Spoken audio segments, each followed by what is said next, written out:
Are you having trouble closing Facebook leads? So what I'm going to go over here today are a list of things, and these list of things are things that are going to greatly improve your chances of closing your leads. Some things are expected from the clients, and some things you might not have known, but I'm gonna go through them here right now. So number one is just really understanding the importance of the timeline. So someone happens to see your ad on Facebook, they come in, and they come into your world, they fill out their information.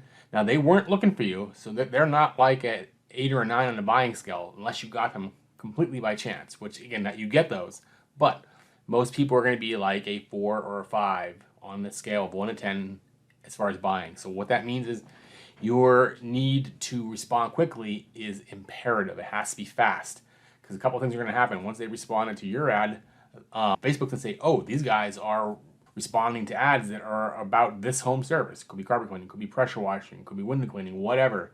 And they're going to show them more ads like that because they make more revenue when people see more ads and click on them and engage them. So you have to be fast. Number two is personalize your responses. Now, you can have something set up ahead of time where you're going to be able to give that initial response and reply to people, maybe collect their information. But once you get past that first round, if they're not coming, you got a personalized response. Talk directly with that customer, their information that you got from them. Just make sure it's personal. Use the owner's name, everything.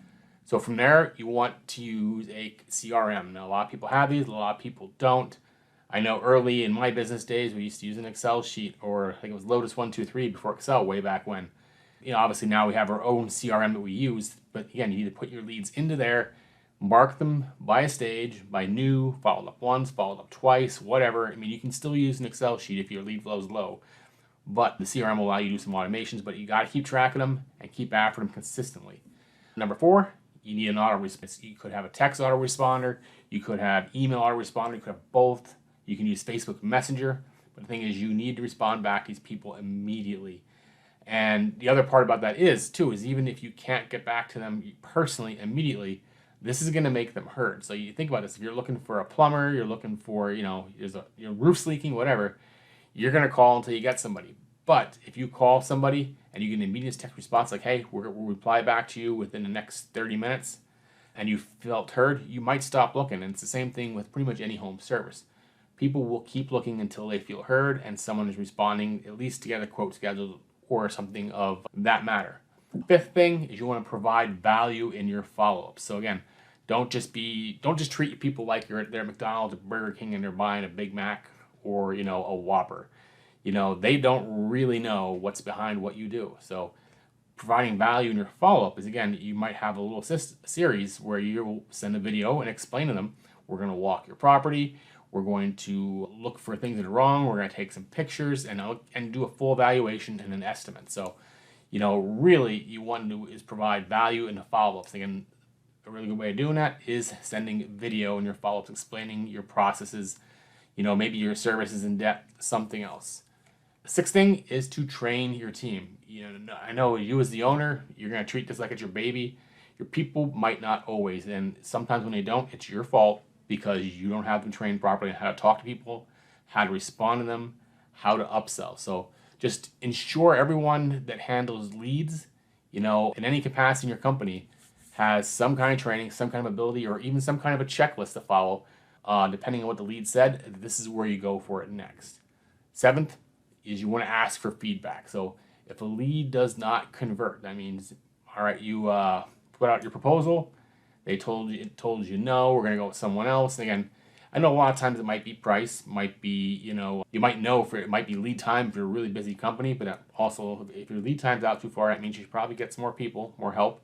But ask the question, why didn't it close? Because when you get that answer, you can learn from it. Number 8 is monitor response time. So you really want to do is keep track of how quickly your team is responding to Facebook leads. Regularly review and see what that time is. Obviously you're going to have something reply back immediately, but if a lead sits in your messenger box or your text notification for 1, 2, 3, 4, 5 hours, whatever, or a day or two or an entire weekend, you might lose that lead.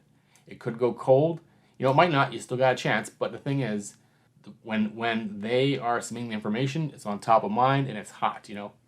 2 minutes, 5 minutes at the worst is where you want to get in there.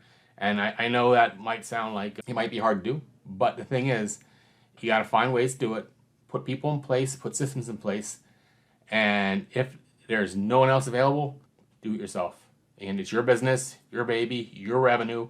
And if you're having a great month and you pull in 2 more sales because you were fast in follow-up, now you're going to have a spectacular month. So, put it on yourself, and then if the time comes where you're too busy for that, you'll be able to afford to hire somebody at that point because of the revenue that's coming in. So number 9, use Facebook's built-in tools. So what you can do with Facebook and pretty much with most other CRMs is you can actually save your typical responses to certain situations. So once you save those replies, once you're doing this for a while, you save those replies, and then what can happen is that, you see a message come through, people are asked a certain question, you can go in your save replies, hit it, and gone. Same with your CRM. And, even on top of the saved replies, you have the ability today to actually use AI, where you can fill up, an AI bot with all these questions and answers, and the AI bot can, customize and actually send you responses for you. I mean, it requires some setup and a little bit of know-how, but just know that it's out there. Establish a follow-up schedule, and that's our 10th item here. Now, what that means is, don't just call them once, twice, 3 times and done. My recommendation is 10, and it's daily at different times of the day. So again, if a lead comes in at say 2 p.m. in the afternoon on a Monday, you need to be with them by 2:03, responding to them doing something. But if they don't answer, then you try, noon on Tuesday. Then you try, say, back up 2 more hours, 10 a.m. on Wednesday. Then if they didn't answer for that, do one after work hours. Do one at 5:30 on Thursday. But establish some kind of a schedule that when these follow-ups are happening, the boxes are getting checked, and when the next attempt is going to be. I mean, it's literally, people spend so much money to make these initial contacts, and then they let them go. Whereas if you just had a more established follow-up schedule and a system where you can see they were getting done and it was going through, you'd have a lot better success with your follow-up. So number 11 is always keep the conversation going. So even if a lead does not convert immediately, just keep them engaged, share updates about your service, have some kind of a nurture sequence. We call them like a soap opera sequence. Maybe, start with one email about the history of your company and, how you got into exterior cleaning. Then maybe, 1 or 2, 3 how-tos, send them 2 days apart by email. But really just keep it going, keep feeding their mind, keep making them feel like you're the local expert in your area. Number 12 is utilize retargeting ads. Now, if a lead doesn't immediately convert, consider using Facebook's retargeting capabilities, which again, if you ever clicked on a Facebook ad, you're going to see that sucker over and over and over and over again. But the thing is, while Facebook does a really good job at that, what you can do is when somebody comes into your ecosystem as far as a lead, and they don't convert, and they're going to be put into another box. So someone that either send a message into your page and watch this video. So now you have 2 events that happen, and what you can do with those 2 events is now you can target anybody who met those 2 events.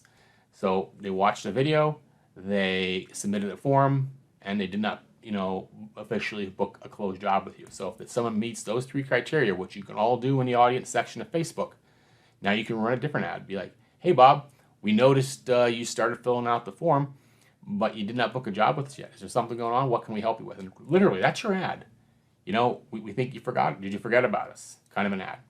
So just keep that in mind. Anything you can think of to keep after somebody, you can literally do. 14, track and analyze. So you want to use analytics to track all your follow-up methods. So if you're doing phone calls, you want them recorded. If you're using a CRM, you're going to have a history for this, for this particular lead. And you can go back and audit your staff, audit your systems, and make sure this stuff is getting done. Maybe you'll go back and look, on some spot checks, you'll find some leads are falling through the cracks. Or you'll go back and listen to some calls from your people, and you'll just hear something just because of your experience and how much longer you've been in the business about how they could better say a certain thing to a client and maybe increase their conversion. But always got to be tracking and analyzing what's going on. And lastly here, be genuine and transparent. Again, you hear a lot of people talk about bait and switch offers, and again, when it comes to marketing, they do work. And I'm not saying, I don't call them bait and switch, but I call them minimum viable offers. And a minimum viable offer to me would be something you can do, the lowest level of what you can do for a set price. Then obviously, if the square feet would go up, or the number of windows would go up, or the number or amount of material you need for a bigger job goes up, obviously the quote goes up. But you're gonna put out a specific number for a minimum viable product. And to me, that's very transparent. It's a deal up until this level. But people really appreciate it when you're transparent. So again, if you're doing a quote, you show them, hey, here's the deal, here is the scope outside of that deal, and this is what it costs. You're being transparent. So people really appreciate that. And if you come across genuine and just speak to the people's needs and just come across the expert, you'll do so much better as far as converting your leads. So hope that was helpful. Name's Dave Kunstick with Clean Marketing. Is there anything we can do? Just reach out to us, send us a message, send us a text, get us on Facebook, go to our website, fill out the form, and hopefully we'll talk one day soon. Thanks, guys.